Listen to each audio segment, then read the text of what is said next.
Thank you, everyone, for joining the United for Homes webinar. Today, we're going to talk about Take It to the States. MID reform is not just a federal issue. So we're really excited to have you on this call today. And also, let me just walk through, again, my name is Renee Willis, and we have a few guests with us today. And let me walk through the agenda for you.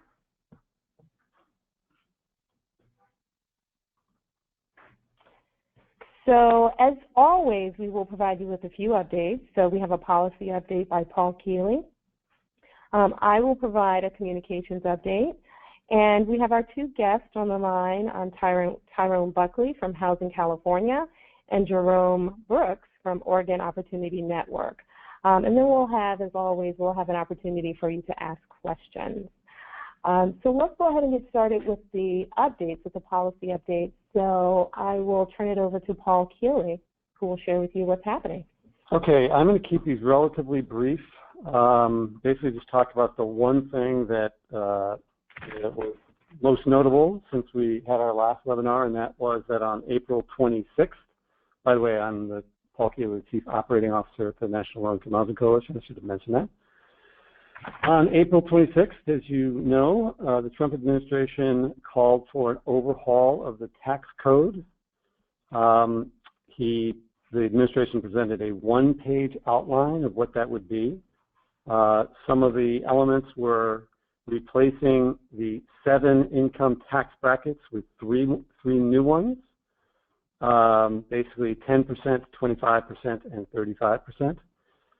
Cutting the corporate tax rate by more than 50%, and nearly doubling the standard deduction from $12,600 to $24,000 for married couples. The plan fails to reform the mortgage interest deduction in any way, but the dramatic increase in the standard deduction would make the mortgage interest deduction really irrelevant except for those with the highest incomes and the largest mortgages. The administration's proposal didn't give a lot of details. For example, it didn't talk about what incomes would fall into different tax brackets and so forth, but the Committee for a Responsible Federal Budget estimates that the plan would lead to a loss in government revenue of roughly $5.5 trillion over 10 years. As you'd expect, the Republican reaction was generally positive, although I would say sort of tepid. Some were more positive than others. Democrats, as you would expect, panned the proposal. Minority Leader Nancy Pelosi calling it a wish list for billionaires and trickle-down economics.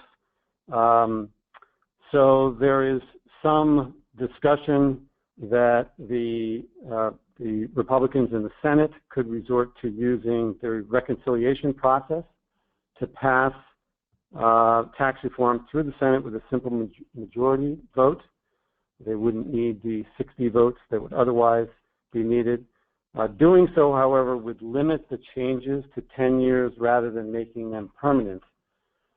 NLIHC, on the same day that the Trump administration issued their one-pager, we issued a press statement from Diane Yentel, our president and CEO, who called Mr. Trump's proposal for tax reform a missed opportunity to reprioritize and rebalance federal housing policy. It goes on to say, by raising the standard deduction, Mr. Trump's tax plan would lead to fewer households claiming the mortgage deduction and would amplify the MID's regressive effect. Only the wealthiest Americans would benefit. She concludes by saying, if Mr. Trump is serious about putting forward tax reform proposals to spur economic growth and help everyday Americans who have been left behind, he has sorely missed the mark. The statement, of course, also calls for the alternative, which would be the United for Homes campaign, call for reducing the amount of mortgage eligible for a tax break from $1 million to the first $500,000, which, as you know, would impact fewer than 6% of mortgage holders nationally. and converting the deduction to a credit, creating a new tax break for 15 million low and moderate income homeowners who don't currently benefit from the mortgage interest deduction. And of course, that would generate, those two changes would generate about $240 billion in savings over 10 years that could be reinvested in critical rental housing solutions. So check out the press statement. The memo, our memo to members, described in a little bit more detail the Trump proposal. And then online, if you go to our website and look under press releases and statements, you will see April 26th, the statement from Diane Yantel about the Trump proposal. There is quite a bit of other activity going on that we've been involved in, both at the White House and up on Capitol Hill. But we're going to save, in the interest of time, we're going to save those updates for our next United for Homes webinar next month. So please be sure to join us for that. There's going to be a lot to tell you, but in the interest of time and to get to our main topic here, we'll move on. So I'll turn it back to Renee. All right. Thank you so much, Paul. And I just want to take a minute, just because I know that we do have some new callers, new endorsers, and new folks on the line, but just to take a minute to provide you with an overview of the campaign and what the campaign is about. So United for Homes is a national effort to rebalance federal housing policy by making modest reforms to the mortgage interest deduction, MID, to provide tax relief to more low and moderate income homeowners and invest the significant savings into programs that ensure the lowest income people in the United States, including those who are homeless, can have decent, affordable homes. So that's what the campaign is about. So we're very excited that you have joined the call today. So jumping into communications, today we sent out our very first United for Homes e-newsletter called Midweek. MID week, and we will be sending these updates on Wednesday of every week, and really it's just to recap what has been happening around mortgage interest deduction reform and the United for Homes campaign. So if you received the newsletter, hopefully you enjoyed the newsletter. If you haven't received the newsletter and you would like to, you can certainly sign up for the newsletter on our website, which is unitedforhomes.org, and you'll see the sign-up field at the very bottom of the homepage. Moving on to Advocacy Day, so on May the 17th, the Coalition and the United for Homes campaign will have a National Advocacy Day, which will include a Twitter storm and a call to Congress advocating for smart tax reform. To rebalance federal housing policy, The National Association of Realtors will be doing their lobby day. They'll be on Capitol Hill the same week, advocating to protect the mortgage interest deduction, which is of course a $70 billion highly regressive tax write-off that primarily benefits higher income households. So we hope that you're able to participate in our Advocacy Day. We will be sending out additional details on Advocacy Day and how you can participate.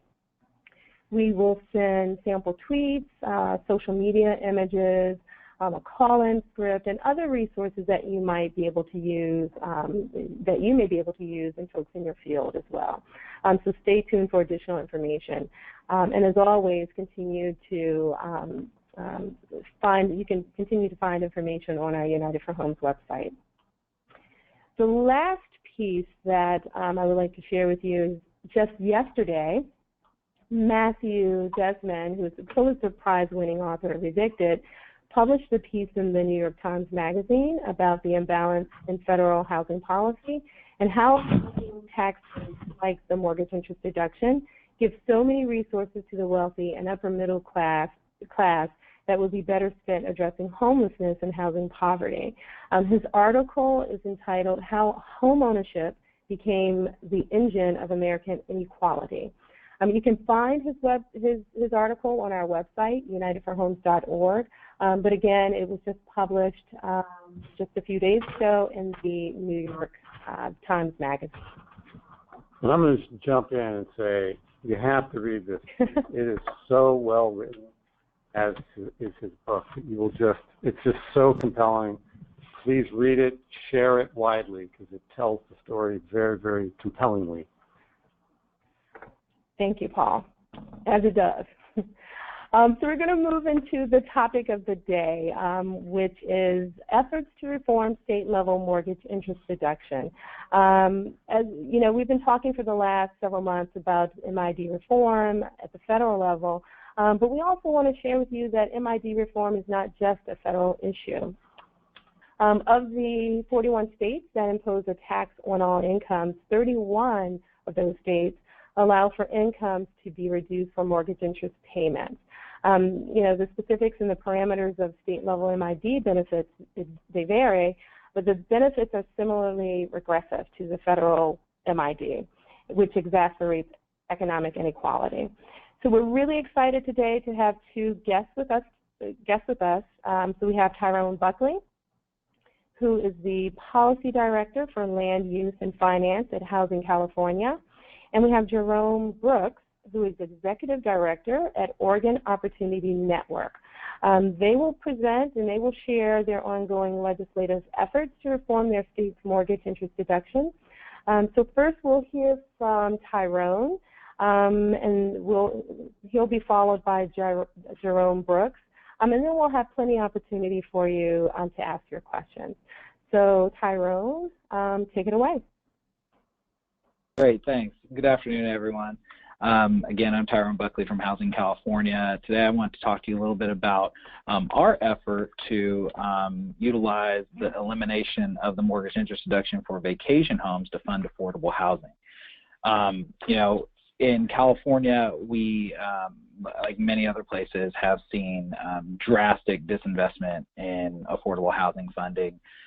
Since 2008, we've lost about 69% of all funding for affordable housing, and are really at this point reliant on two streams of funding for affordable housing. One is the California tax credit program as far as state funds, and then also a program that comes out of our climate change work, the Affordable Housing and Sustainable Communities program, that funds about $250 to $270 million a year of affordable housing funding, and the California tax credit, as it stands now, is about $90 million a year. So really drops in the bucket as we're looking at the scope of the problem here in California. It's estimated that we need about 1 million new homes in California.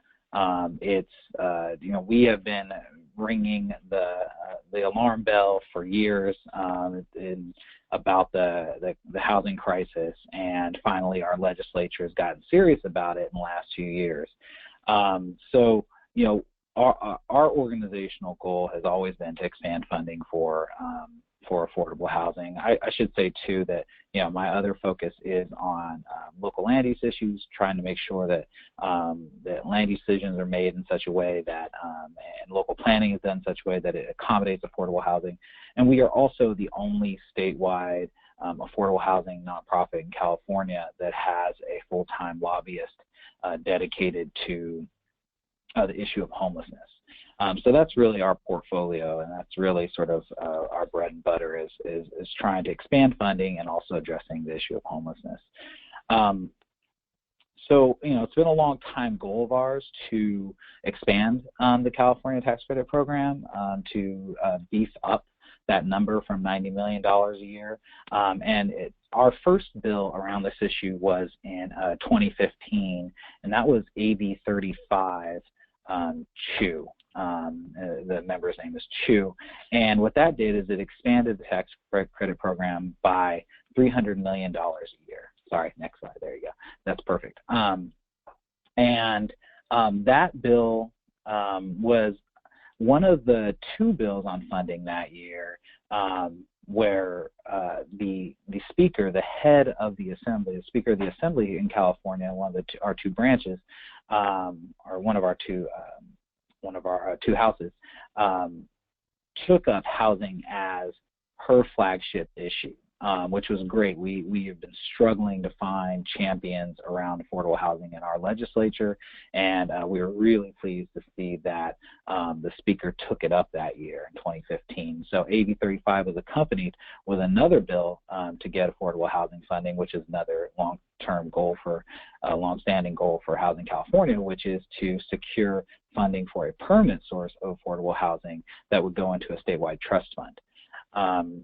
And so AB 35 went through the legislative process. It was very successful. It got no votes until the very end of the process. It got 2 no votes on the Senate as it was going back on a concurrence, and it was a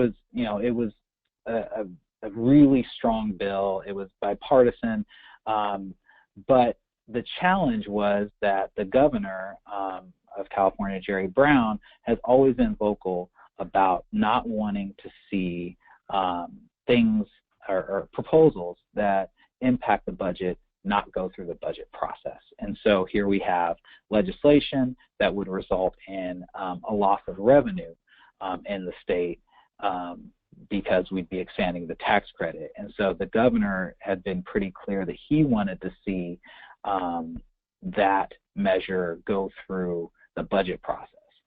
And so even though we got it to his desk with, very swiftly and with only 2 no votes, he did veto it. He vetoed it relatively unceremoniously with 8 other tax credit expansion bills, and cited his desire to see such a proposal go through the budget. The following year, we did run a mirrored bill, 2817, also Assemblymember Chu, and that bill ended up getting stuck in the Appropriations Committee and didn't advance. But we had the same problem with that bill, which is how do we expand the tax credit program in such a way that the governor will ultimately co-sign? How do we offset the cost to the state budget or address the cost of the state budget that the governor is so concerned about? So next slide. So coming into this year, we're taking that charge really seriously, and the governor has continued to talk about his desire to make sure that there is no budget spending, in fact, on affordable housing. And he's actually taken that a step further this year and said that he is unlikely to sign any affordable housing proposals that are around funding unless he sees local land use streamlining proposal right next to it that he could sign. And his issue there is around, he wants to see something that addresses what he perceives as the supply problem here in California, if he's going to sign off on funding for California. And I know that sounds probably very strange to folks, but that's the framework we're working in this year. And our governor has been consistently concerned about our budget, the ebbs and flows of the economy and how it impacts the budget, and not committing California to spending that in future years would harm our ability to keep a balanced budget. And affordable housing's never really been a priority for him. When he was the mayor of Oakland, here in California, he had a legacy of not being very supportive of affordable housing there, and unfortunately, that legacy is maintained in the years that he's been the governor here. Many of my advocates, my fellow advocates who have been doing this longer than me, so would say that he's actually probably the worst governor on housing that California's had in a long time. So that's the framework we're working in, but it's also a very big year for affordable housing here in California. All the work that we've done to sort of to ring the alarm bell seems to have resonated this year, and where we usually see maybe 10 to 20 bills on affordable housing, there are 130 bills on affordable housing introduced in our legislature this year. And so there's a lot of momentum to try to backfill that disinvestment that I talked about and that we've seen since 2008 and really do something about it. And that's where AB 71 and the mortgage interest deduction elimination for vacation homes comes up. Assemblymember Chu, who had been running our mortgage interest deduction bills, has really been a leader on trying to secure more funding for affordable housing for years now. He ran the other two bills. And this year, he started off actually with a bill that would have eliminated the mortgage interest deduction for vacation homes, and it would have funded a housing trust fund. And what that ultimately morphed into was a bill that would still eliminate the mortgage interest deduction for vacation homes, which our franchise tax board, our state tax board, estimated to be about $300 million a year, and use it to offset the cost of expanding the state housing tax credit program by $300 million a year. And so that's the bill as it stands today. It would impact about 195,000 mortgage holders in California, which is about 0.04% of folks who actually claim a mortgage interest deduction, and it would reduce the money they could get back in the year by $928. And so one of the arguments we've made is that by expanding the tax credit $300 million, we can leverage what's estimated to be about $600 million of federal tax credit with that investment, almost $1 billion. Or we can continue to give folks who don't necessarily need it $900 a year. So, do you want to give folks $900 a year, or do you want to get $900 million for affordable housing? So that's one of the arguments that we've been using. The bill has a really tough hill to climb. I heard mention of the National Realtors group on the call earlier. The realtors are equally powerful in California and have a lot of inroads to the legislature. The Assembly, our lower house, is really a house that has three parties in it right now, because there's a large contingency of what we call mod Dems in that caucus, and those are basically very, very business-friendly Democrats, where they're taking significant amounts of campaign funds from folks like the Realtors, the California Apartment Association, the California Building Industry Association, and so we really find ourselves sort of at odds with a very powerful interest group. Luckily, we've been able to get the California Apartment Association to support this bill, and so we're hopeful about that. The bill is still, though, in the toughest house you could possibly be in. It's been assigned to two committees. At first, it went to the Assembly Housing Community Development Committee, where the author is the chair, and so as you can imagine, that was a low hurdle to jump across. But what we were able to do, and this is one of our advocacy strategies, is we were able to hold that hearing on the same day as our lobby day. And what we've been working to do for the last few years is develop what we call the Residents United Network. And in the Residents United Network, we have what we're trying to do is get the voice of residents engaged in affordable housing advocacy. And so a lot of those folks come to our lobby day, and so what we were able to do is get about 30 residents to come and testify in that committee about the impact that affordable housing has had in their lives.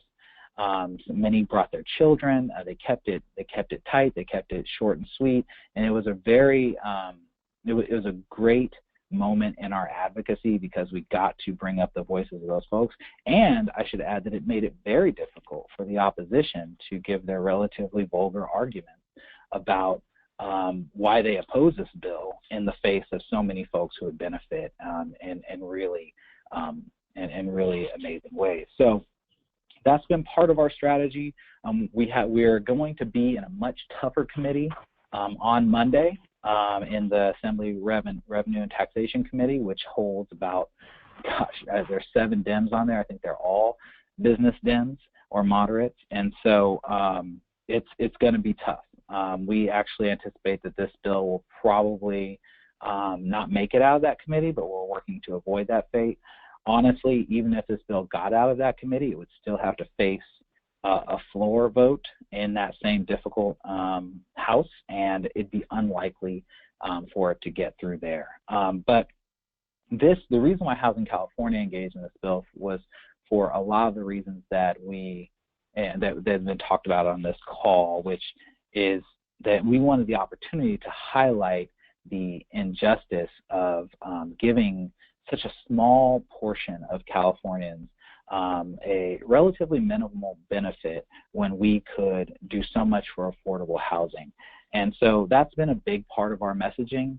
And going along with that, we've also tried to get legislators to consider, if they had to make the same choice today about a mortgage interest deduction for 195,000 Californians when they could invest almost $1 billion into affordable housing with an investment of 1/3 of that. An investment that would yield 3,000 units of affordable homes every year that would remain affordable for 55 years. Countless families would be served. What choice would they make? And I think the answer is pretty obvious there. Now, as much sense as all that makes, it's still a very steep hurdle because we're facing one of the more moneyed interests in our legislature. And so that's where that proposal stands. I'd be happy to answer any questions about it. And thank you for your time. All right, thank you. That was great, and it was fantastic hearing about all the success, that you're having in California. Now we're going to turn it over to Jerome Brooks, who will share with us what's happening in Oregon. And Jerome, again, is with the Oregon Opportunity Network. Hello, everyone. Again, I'll repeat what folks have said. Thank you for joining the call to hear about the work we're doing here in Oregon around MID reform. It's very interesting to be able to be on the phone with our counterpart in California to hear them facing a lot of the same struggles that we faced in reforming mortgage interest deduction at the state level. So Oregon Opportunity Network is made up of nonprofit housing developers and housing practitioners as our voting members. And then we also have affiliate members that are general supporters of affordable housing development. And so we kind of, we come at and advocate for affordable housing, across the housing continuum from homelessness to home ownership. And so the MID in Oregon is the largest housing subsidy. We spend about a little bit over $1 billion in subsidizing home ownership, mainly for well-off Oregonians. When we first started into this work, we really wanted to look and see who was impacted, who was taking the deduction, and where was the most of the money being spent. And 61% of the funds that are allocated or spent on MID in Oregon go to the top fifth portion of the state's population. So we're talking about people who are very well off and who really don't need this subsidy. While it is extremely hard for low-income and middle-income folks to break into home ownership opportunities, we, of course, like many other places across the country, are dealing with a very widespread homelessness and housing instability issue that looks different in some places, but everyone is hurting. And the lack of vacancies and the lack of access to affordable housing, especially in the Portland metro area. So, I guess I would start by saying, this isn't the first time that MID legislation has come to the Oregon State Legislature. This is actually the third time, but this is the first time that a coalition has actually been put together to attempt to pull this off. If you were to walk into our state capitol and you were to mention MID, state legislators would be like, oh, you mean the apple pie, because that's how they refer to MID in Oregon, as, the apple pie that no one really wants to cut. And so that just gives you context about how difficult it really is to get folks on board with something that is relatively simple or thought of as relatively simple to affordable housing advocates. So just a little bit about our bill. In this session, it was House Bill 2006, and we started off in the House side in the Housing and Human Services Committee. The chair of that committee is a really big advocate and champion for reforming MID here in Oregon. Unfortunately, what we ran into in this session, just straight off the bat, was a very big push around tenant protections. So there's a very big coalition that's been around for a few years that we also sit at the leadership table for, to establish standards around just cause evictions, because in the state of Oregon, your landlord for no reason can evict you, and also to lift the state preemption on rent stabilization, or as some people like to call it, rent control, because we've just seen drastic and very expedient increases in rent that really serve as sometimes hold building evictions. And so, the speaker at our gala last year announced that was going to be her top priority for this legislative session. So we kind of already knew that we were going to be contending with a very controversial coalition that was trying to do something that a lot of people didn't want done. And so in this session, our legislation, House Bill 2006, we had a hearing in the Housing and Human Services Committee, and we followed much of a similar strategy as Housing Oregon, and really getting folks to come in and talk about what this funding would do for them and their families. I mean, you're talking about kids who are sleeping on the streets because the family shelters are full and there's nowhere to go for overflow. You're talking about people that are, middle income wage earners who have a family who are looking to buy a starter home, but starter homes aren't being developed. So, it was a very great hearing. Of course, our friends, and I say that jokingly, the Oregon Realtors Association showed up, not in full force, but they showed up saying the things that we expected them to say. And it kind of stalled out after that, because from that same committee, a lot of the tenant protections and rent stabilization legislation had to get legs, so it had to get voted out of the committee to the floor. And we have a moderate Democrat who is also a realtor on that committee, and so he came out in support of tenant protections and rent stabilization, and he got to get a pass on really coming out and having to get beat up even more, which is understandable, and we really appreciate the work that he did around the initial legislation. And I think it really gave us time to think about, how do we rework our strategy to come back stronger, and really get this done in 2019. So our approach to reforming MID in Oregon was to cap the state's mortgage interest deduction at $15,000, to eliminate deduction for second and vacation homes, and then also to eliminate the deduction for high-income households. And with those three things combined, we would generate anywhere starting at between 223 to 244, all the way up to 286 to $313 million per biennium. So it is a very big deal, and one of the only opportunities we have to create a stable source of funding, or a new stable source of funding for affordable housing development in Oregon. I think we all see the pullback at the federal level.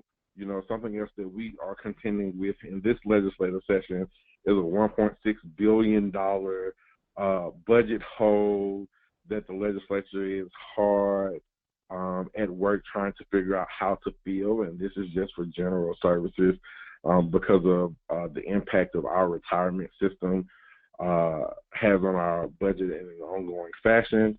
So, it was for us an opportunity to take money that we're already spending and redirect it in a way that really helped the folks who needed it the most. Our investment strategy, we decided to come up with an investment strategy because in Oregon, voters like to know where the money is going. I think we've seen in recent years that when it's just kind of like a blank check, voters are less likely to support it. But if we can say up front, this is where the money will go and it's something that they believe in, then we get them there quicker. We get them to a yes quicker. So our investment strategy was to dedicate 50% of the funds from reforming the MID to our home ownership assistance account, which is for affordable single home development, down payment assistance, and home buyer education. 25% to the state's general housing account, which is for affordable rental housing development, and then also 25% to the state's emergency housing account, which is where we draw our money from at the state for homelessness prevention, things like emergency rent assistance, rapid rehousing, and those sorts of things. So, our messaging on this has been really strong, and it's been very well received because at the end of the day, we just keep repeating that, this is Oregon's biggest housing subsidy, and it's going to the most affluent and wealthy Oregonians.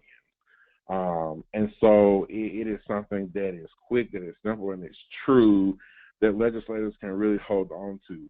I think one of the things we've seen is a debate or a lively conversation around what does it mean to be well off or what is considered middle income.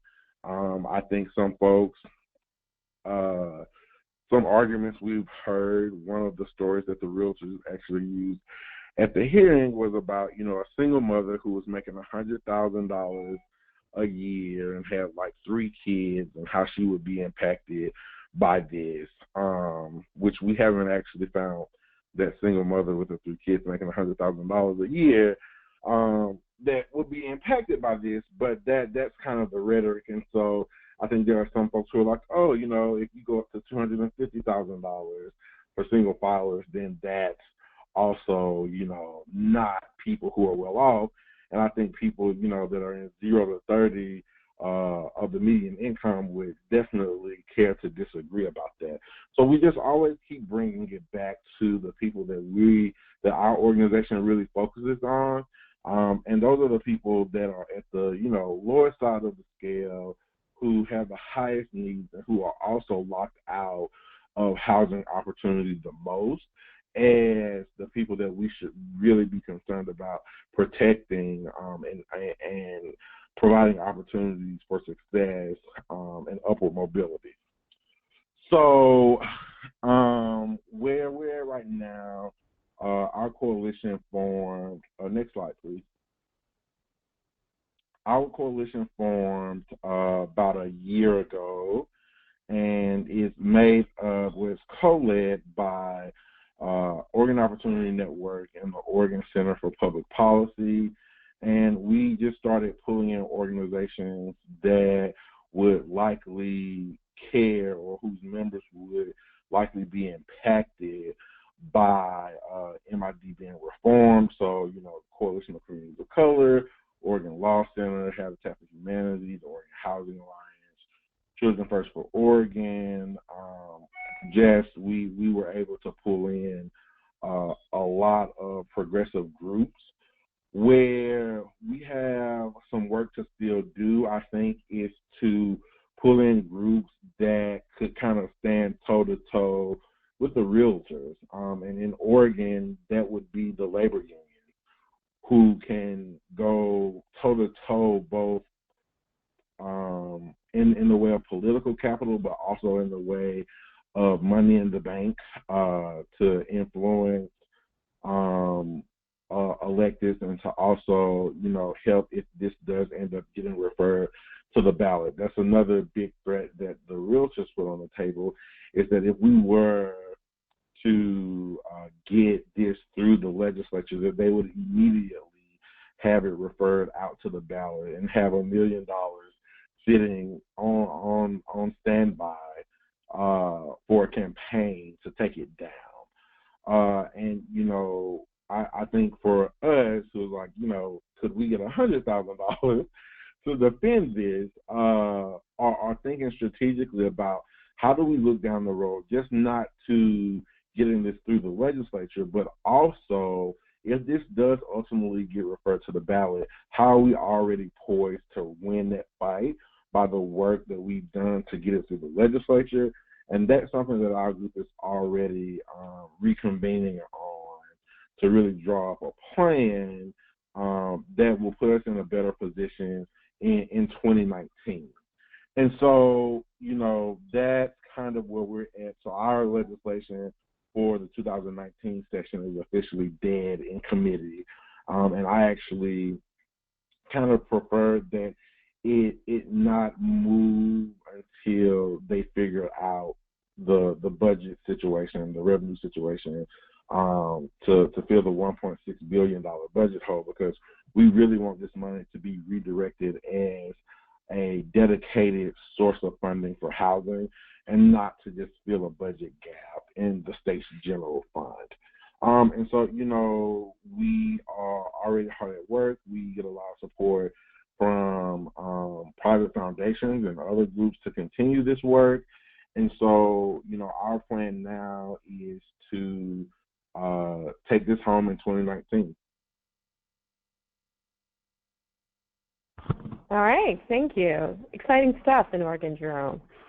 Now we're going to take questions. We have time set aside for you to ask any questions that you may have. I'm going to turn it over to James Bucedo, who can walk you through the process of answering. All right, everyone. So we've got one question that's come in so far, but I want to remind everyone that you all have access to a control panel as part of the webinar platform, and at the bottom of that platform there's a box and a drop-down area that just says questions, so feel free to type away any thoughts, questions, anything that's on your mind regarding what we discussed today, and this is sort of an open floor for the last few minutes of the presentation, and we'll talk about it.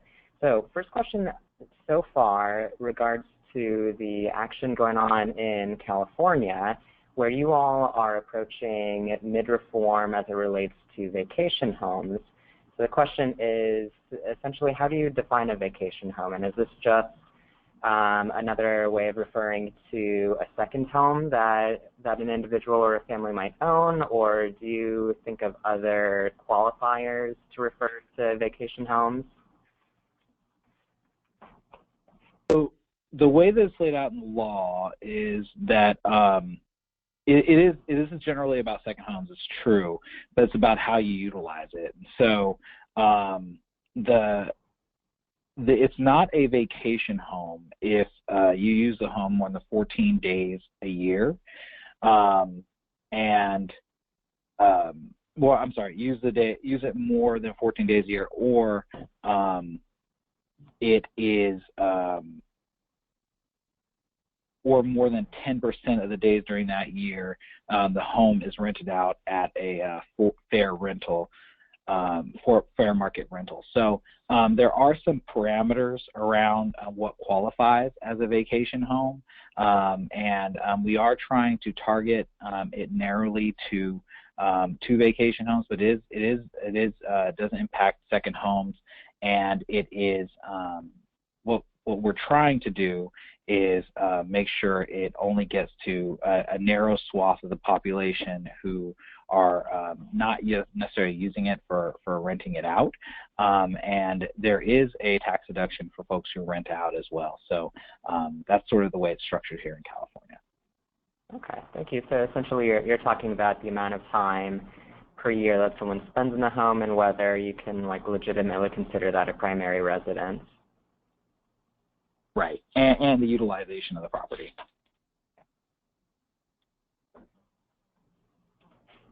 We have no other questions that have come in so far, but if anyone thinks of any, let's see. Okay, I think I see one that just came in, actually. Let's see.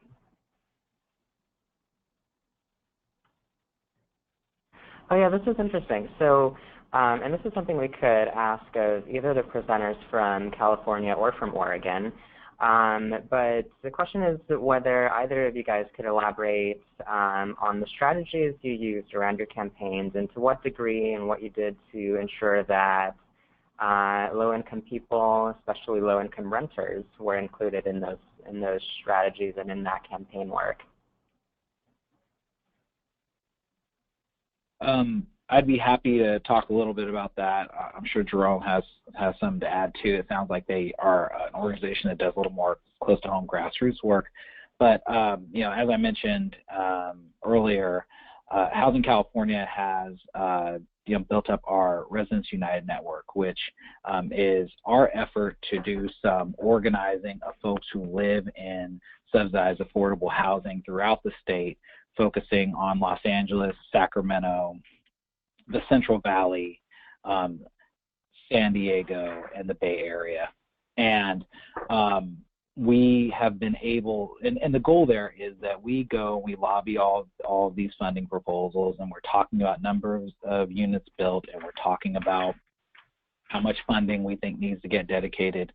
And they see and they hear our arguments all the time, and we need to find a new way to be effective. And we want to make sure that the voices of the residents who are served, we're not doing a good job of sort of telling the human story of the work that we do. And so we've worked to develop some resident leadership, to develop some advocacy skills within residents. We have a full-time staff person who leads that effort, Constance Slider-Pierre. And we were, as I mentioned, we were successful at getting those folks to that first hearing. We're working on getting folks to the second hearing on Monday, but it's been tough. And, you know, we're flying a few folks up from Los Angeles because there are members in that committee from Los Angeles. We're working on getting the Sacramento contingency that has the easiest path to the Capitol, getting some Bay Area folks to show up. So I think it's been key and core to our ability to get this bill to move forward. You know, we have a lot of legislators who don't feel accountable to low-income folks and folks who live in affordable housing and low-income renters, and we want to change that. And we have a lot of our punches over the last 5 years just haven't been landing. And so this is another way for us to beef up our advocacy and make it harder for them to kowtow to the business interests that they're so used to serving. Yeah, I would just add to that, you know, the Work From Home Coalition, which was key in the successful bond measure campaign last year in Portland, is really just solely based around the grassroots organizing of low-income folks, of people of color that are most impacted by housing instability.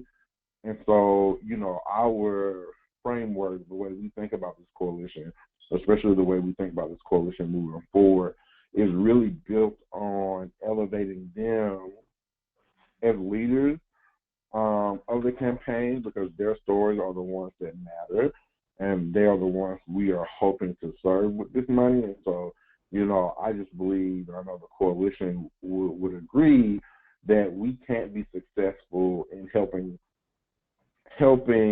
someone that we haven't engaged with. And so that's always been and will continue to be a core strategy of ours. This is Tyrone. I'd also add that a statewide advocacy organization, ACE, has taken up housing as one of their central issues, and they do a lot of work out of Los Angeles and the Bay Area. They had been focused, sort of like how Jerome framed some of the focus in Oregon, on renters' rights issues, on things like just cause eviction and rent stabilization measures.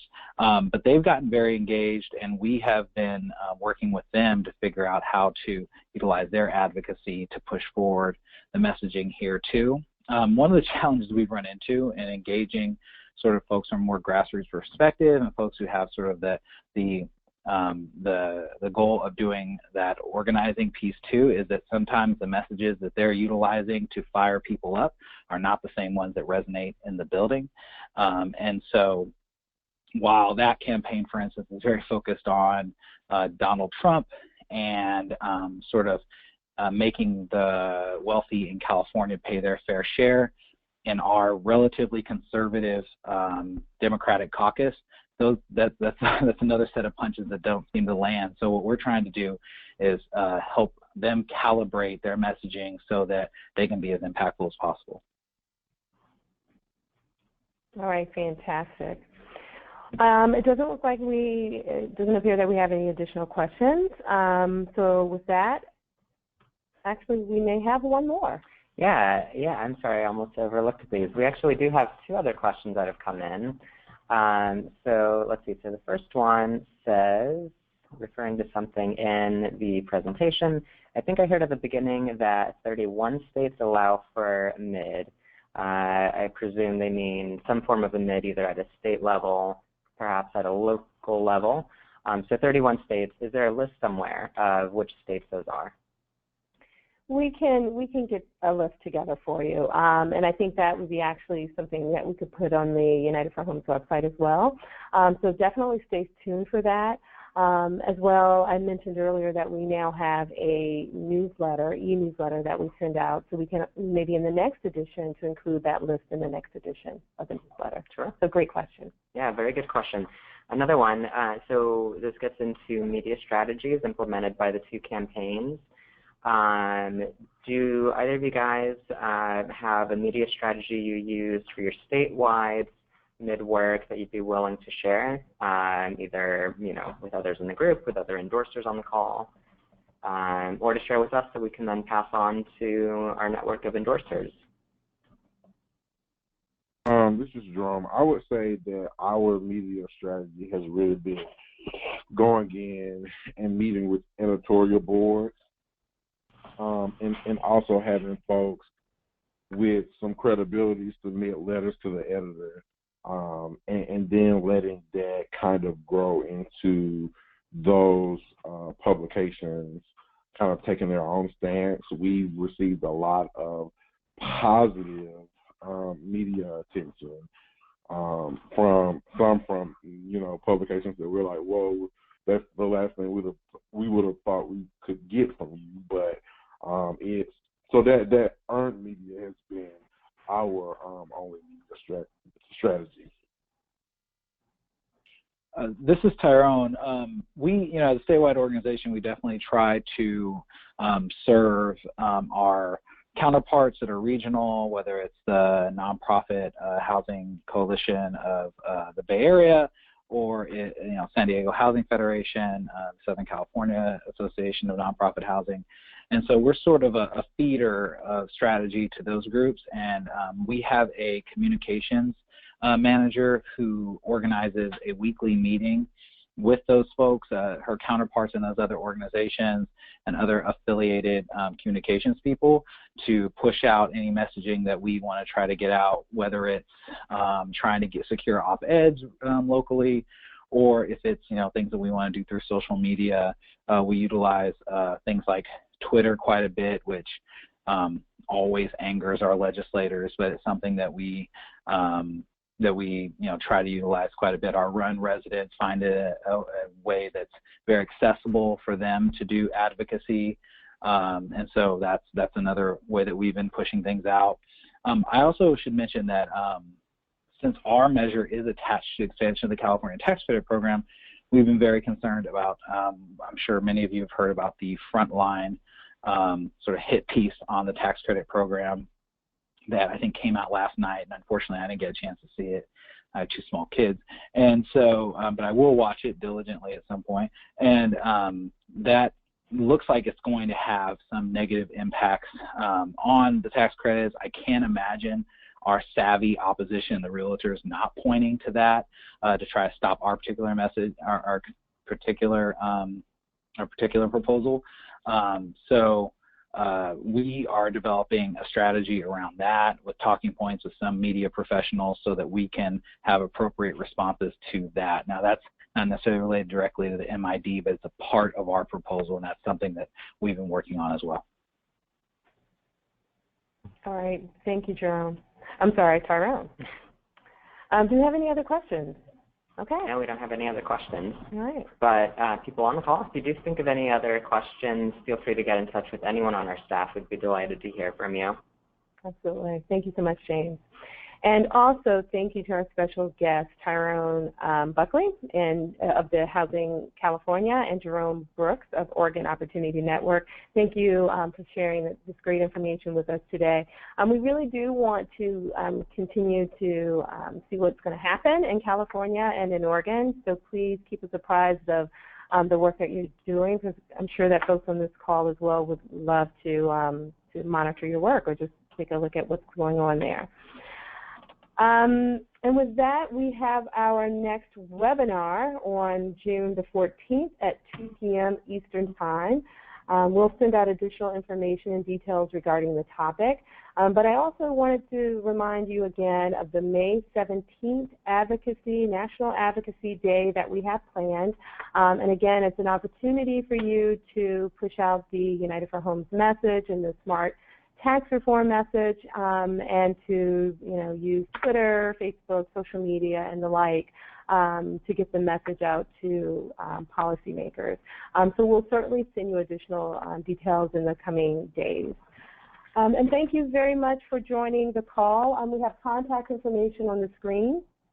So if you want to contact either Tyrone or Jerome directly, we have their contact information available, so please do feel free to reach out to them. And we also have our Twitter handle and Facebook information for you to follow what's going on with the United for Homes campaign. Thank you, everyone, for attending, and we look forward to you participating in next month's webinar.